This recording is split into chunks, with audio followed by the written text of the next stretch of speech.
In a sunlit apartment, Leila maps soundscapes with her ears, turning everyday noise into a living atlas.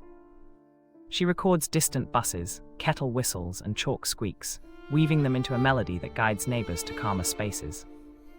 Facing skepticism, she practiced daily and finally hosted a neighborhood concert that turned strangers into friends. Her talent reshaped the block, giving kids a new way to listen and inviting shopkeepers to slow down and hear.